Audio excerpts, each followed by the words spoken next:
Welcome to the Deep Dives. We tackle complex stories, often really difficult ones, and try to distill them down to the core insights so you can really grasp what's going on. Today, we're navigating a truly difficult and tragic case out of Washington state. It involves the heartbreaking disappearance and subsequent horrific loss of three young sisters, Paityn, Evelyn, and Olivia Decker. And there's also the massive ongoing manhunt for their father, Travis Decker. Our goal here, our mission with this deep dive, is really to be your guide through this incredibly sensitive, multi-layered story. We spent a lot of time gathering the source material for you, detailed investigative reports, court documents, the public statements from law enforcement, even insights from community leaders and experts involved in the search itself. So this isn't just rehashing headlines, it's a much deeper exploration. We want to give you that truly well-informed perspective. We'll help you navigate the facts, pinpoint those critical moments, and hopefully understand the wider implications of this just profoundly impactful situation. Okay, so let's unpack this. We should start with the timeline, the chilling timeline that really kicked off this huge national search. It began Friday, May 30th, 2025. Travis Caleb Decker, he's 32, picked up his three daughters, Paityn, 9, Evelyn, 8, and Olivia, 5, for a scheduled visit in Wenatchee, Washington. Their mother, Whitney Decker, she was expecting them back by 8 p.m. That was a firm deadline, actually stipulated in their parenting plan. But 8 p.m. came and went. By 9:45 p.m., they still weren't back. You can only imagine the dread she must have felt. She reported them missing immediately, and she told law enforcement straight away this lateness, it was completely out of the ordinary. She used the words, a cause for alarm. Yeah, that phrase, cause for alarm. That's absolutely pivotal right from the start. It's fascinating how fast things can escalate. What might look like a standard missing persons case, maybe even a custody issue, can turn into something far, far more serious. And the mother's initial concerns, they weren't just about the time. She told police Travis seemed quieter than usual. Right. And, critically, she mentioned he was currently experiencing some mental health issues. Right. That detail, plus the fact she knew he was homeless, often living in his car or motels, sometimes campgrounds, that immediately flagged it for law enforcement. These aren't just like random facts. They're crucial behavioral indicators. They signal a situation needs rapid escalation.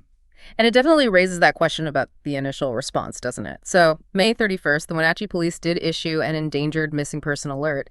But, and this is, it's become a really significant point, an Amber Alert wasn't issued right away. Right. The reason law enforcement gave at the time was that those initial criteria, the immediate risk of serious injury or death, they didn't feel it was met yet.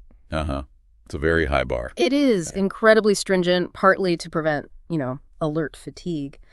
But it meant for those critical first hours, maybe days, the absolute highest level of alarm wasn't sounded. The search just continued over that weekend, a desperate, agonizing wait for Whitney and the authorities. Indeed. And the shift, when it came from searching for missing people to a full-scale criminal investigation, it was just abrupt and horrific. After days of searching, on Monday, June 2nd, some information came in. The specifics haven't been released, but it led the Chelan County Sheriff's Office to Icicle Road, near Leavenworth. Right, and for people who don't know the area, that's incredibly remote, isn't it? Rugged mountains. Oh, absolutely. Deep in the Cascade Mountains, it's about 100 miles east of Seattle, but west of Leavenworth itself, very isolated. It was there, near a place called the Rock Island Campground, they found Travis Decker's truck, finally located it. But empty. Completely unoccupied. Yeah. Which, of course, just set off more alarms. And what they found right there at the truck, it just changed everything. Awful evidence discovered almost immediately. There were two distinct handprints found on the tailgate of the truck, signs of struggle. Yeah. Later forensic tests confirmed one sample was from a male. The other, interestingly, was from an animal. His dog, right. They found the dog alive there, too. That's right. The dog was alive, turned over for care. But the human trace, DNA and fingerprint analysis were pending, but it immediately suggested some kind of struggle, maybe a violent event had happened right there. And then the worst part, just a short distance away, maybe 75 to 100 yards, something like 100 feet, down this incredibly steep, treacherous embankment from the truck. They found them. The worst possible outcome was realized. Amidst all that wilderness, the bodies of Paityn, Evelyn, and Olivia, it's just unimaginable. That discovery, it instantly tragically shifted everything from search and rescue to a homicide investigation. The autopsies were done quickly, completed June 6th, findings released June 9th, and they confirmed the terrible truth. The official cause for all 3 girls was suffocation, Suffocation? and the manner was unequivocally ruled homicide. Further details emerged later, just incredibly difficult to process. The girls had apparently been bound with zip ties and plastic bags placed over their heads. Just horrific. So at that point, the focus snaps, right? Immediate pivot, intense urgency. From search and rescue, now it's a full-scale manhunt. Travis Decker, the father, he's nowhere near the scene. Vanished. That launched this huge multi-agency manhunt across that vast, rugged terrain. Right, and the legal process moved fast, too. Yeah. June 3rd, just the day after the girls were found, he was formally charged. What were the charges? 3 counts of first-degree murder, 3 counts of first-degree kidnapping, and that's on top of the existing custodial interference charges he already faced. So the authorities, they wasted no time warning the public.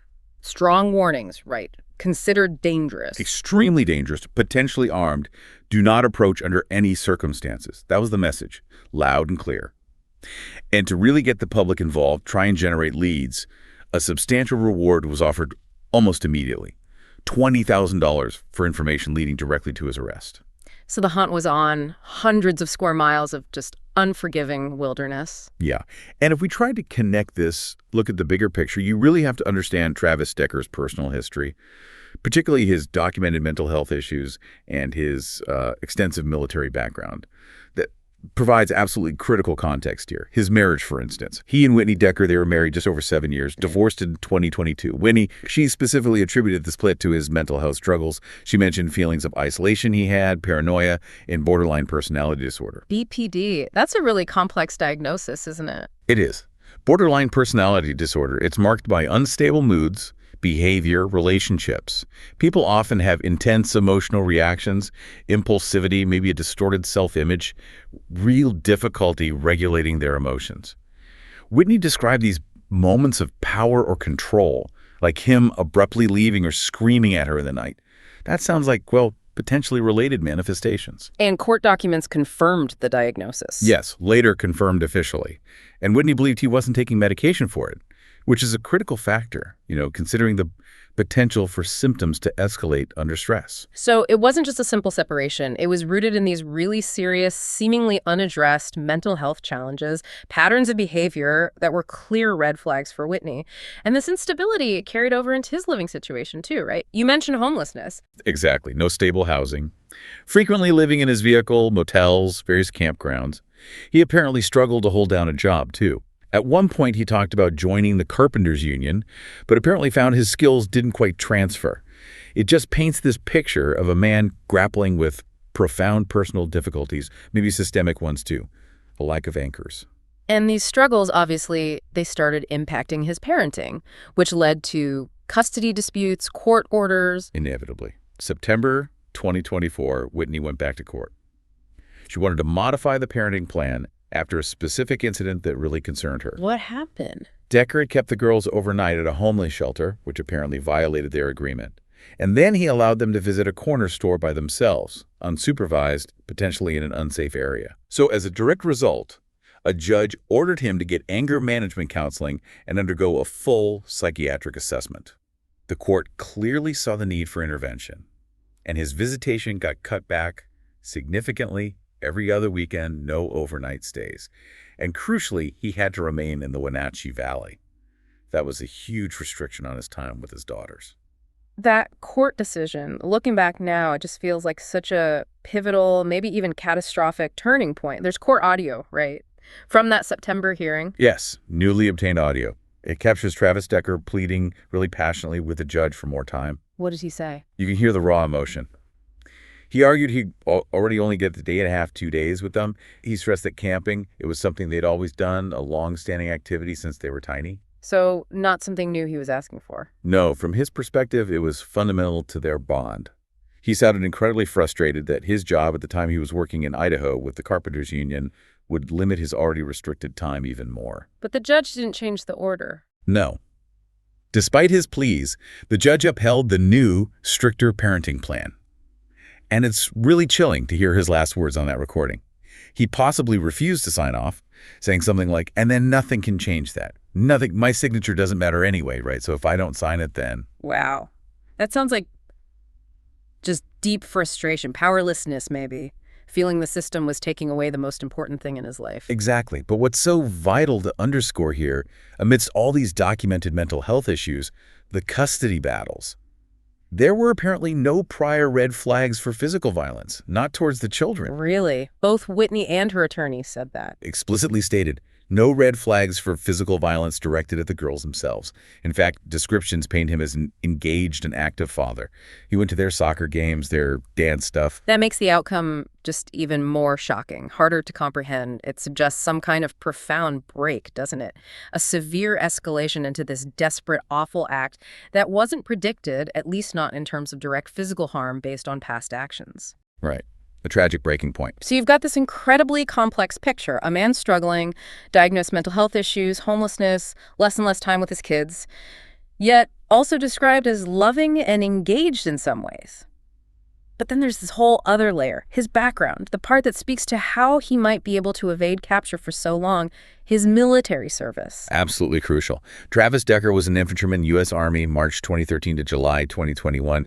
And not just any soldier, he reached staff sergeant. Yeah. And critically, he was part of the elite 75th Ranger Regiment. The Rangers. Yes, from 2014 to 2016. Included a 4-month deployment to Afghanistan in 2014. So Ranger training. What does that actually mean in terms of skills for survival or evasion? It means advanced training. Land navigation without GPS, operating for long periods in harsh environments, psychological resilience under extreme stress. This isn't just weekend camping skills. No. It's institutionalized self-sufficiency, evasion tactics, the ability to function alone, isolated for extended periods. He had a natural aptitude for the outdoors anyway, and this training made him a very avid and well-versed outdoorsman. And he'd done it before, lived off-grid. He had. Yeah. Previously spent 2.5 months living entirely off the grid in the backwoods. He knows how to sustain himself in incredibly challenging remote places. That makes him uniquely equipped to just disappear. And adding to that chilling capability, his alleged online searches right before they went missing. Yeah, that's another disturbing piece. Just days before, May 26th, he allegedly searched online for things like how to relocate to Canada, how does a person move to Canada, reportedly browsed a Canadian job site too. So combining that with the Ranger skills, it sounds like potential premeditation, doesn't it? A calculated plan for evasion, maybe escape, forming even before they were reported missing. It certainly paints that picture. A desperate plan, perhaps. So let's piece this together. What are we looking at?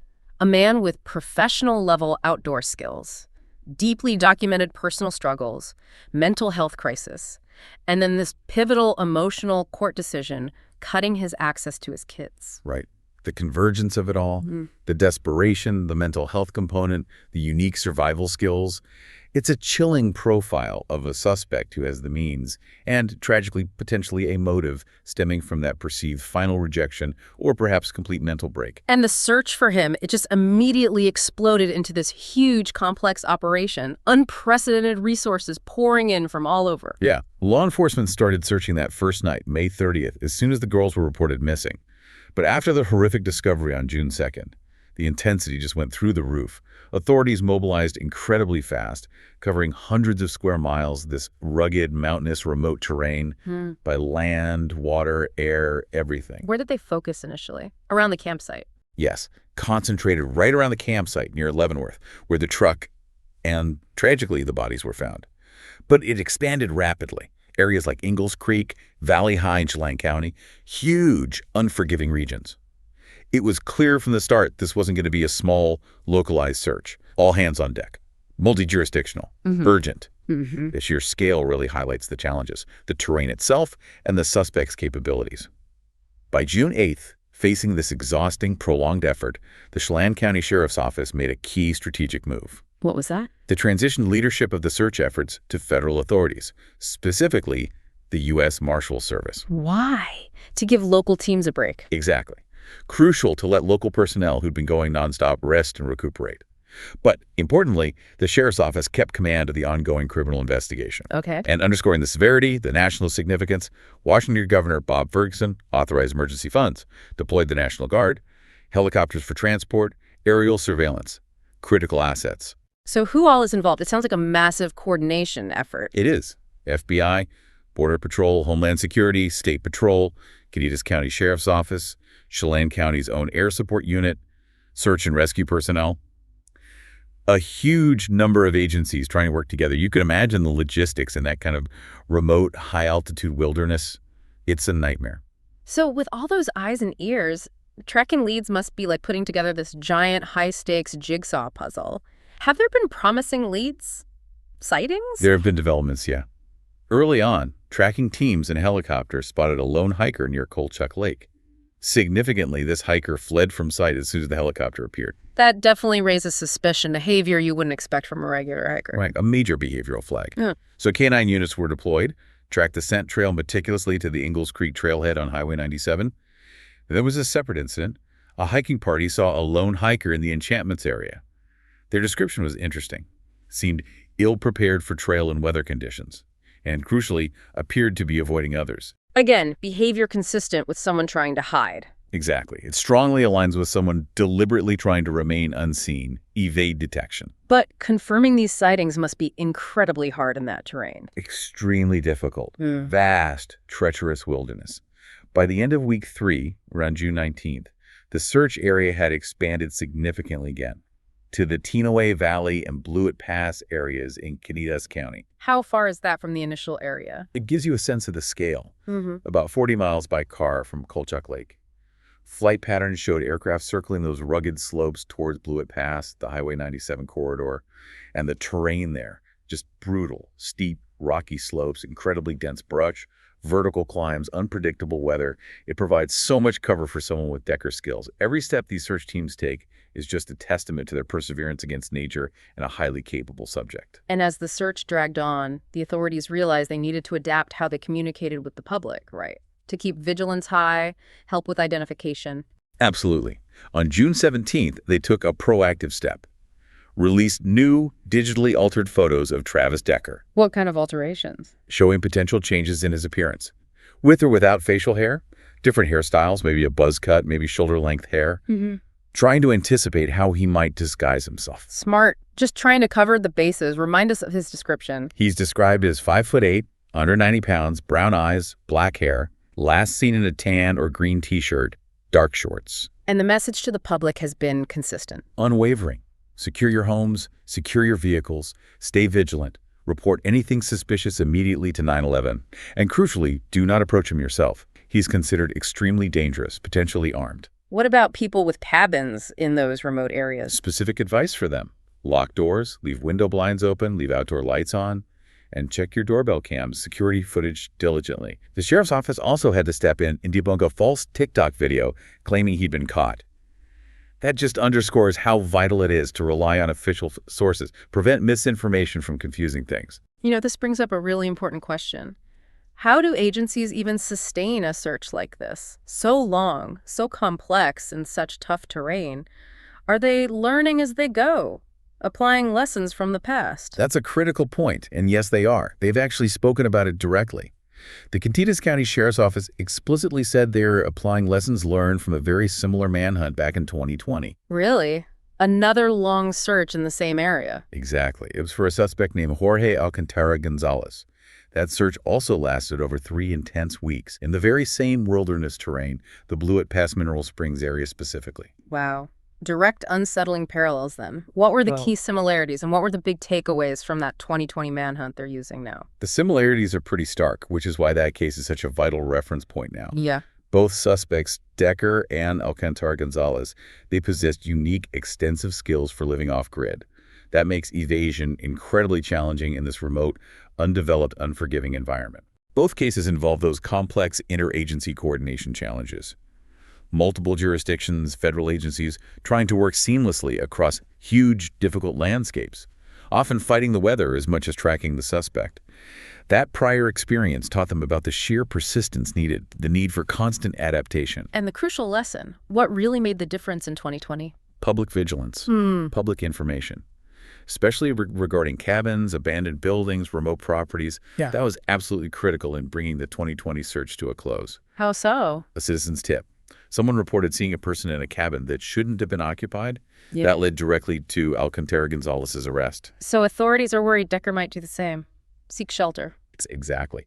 Given his history of homelessness, living off-grid, they're very concerned he might seek refuge in abandoned structures, isolated vacation homes, somewhere in that vast search area.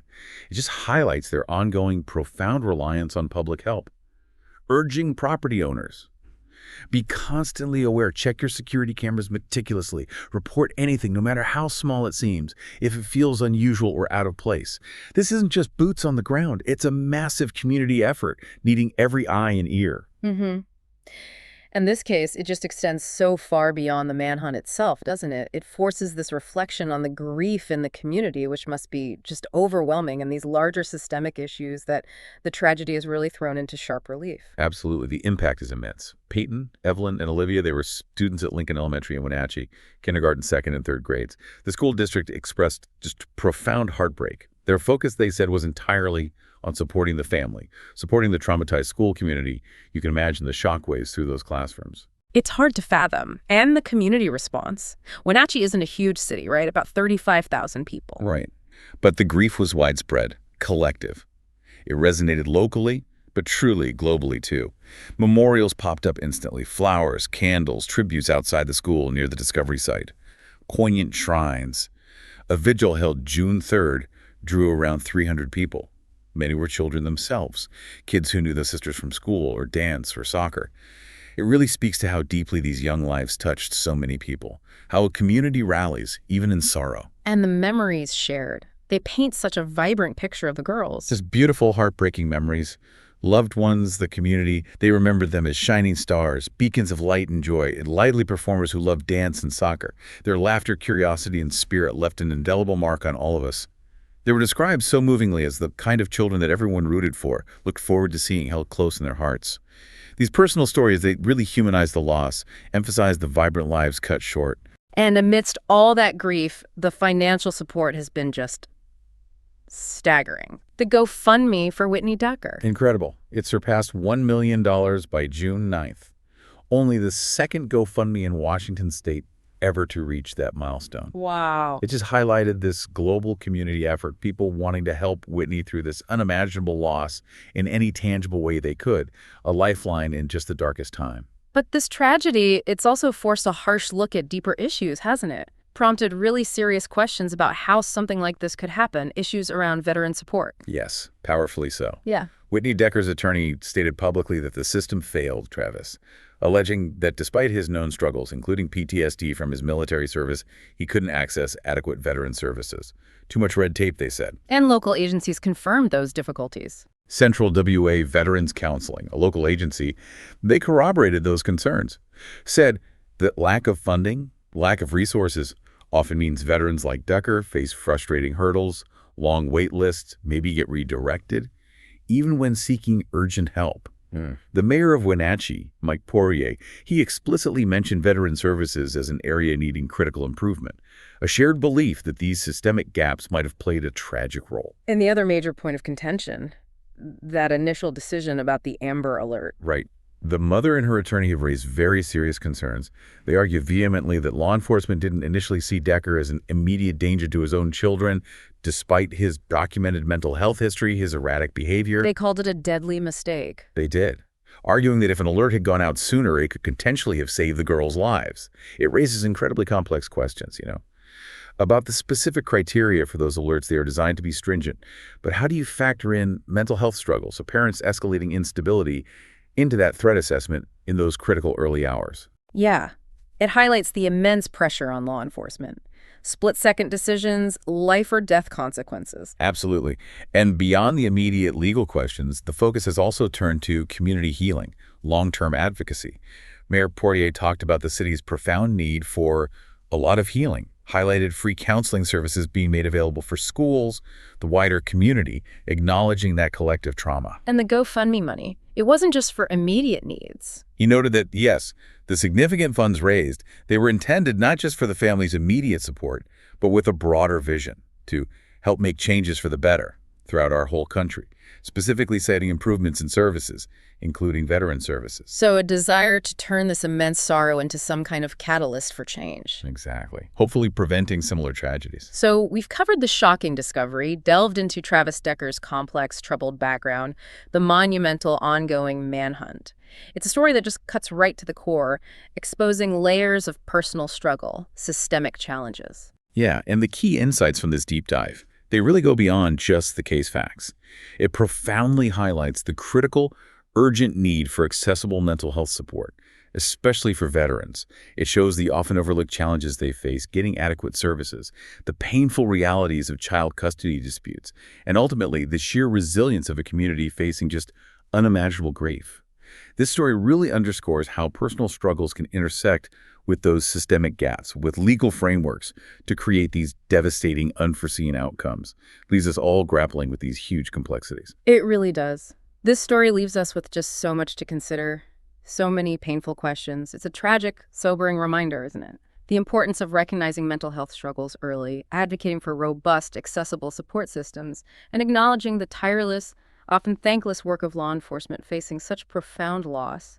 It also makes you think deeply about our own role, community vigilance, seeing something, saying something, checking in on people around you who might be struggling silently. So, as this intensive search for Travis Decker continues, as Wenatchee grapples with this immense sorrow and tries to find paths toward healing, what further insights might emerge about that delicate, often precarious balance between individual responsibility, the societal supports that are supposed to be there, and how we as individuals, as a collective, might get better at identifying and truly intervening in situations that threaten our most vulnerable. It's a profound question, one we'll keep asking as this incredibly difficult story continues to unfold.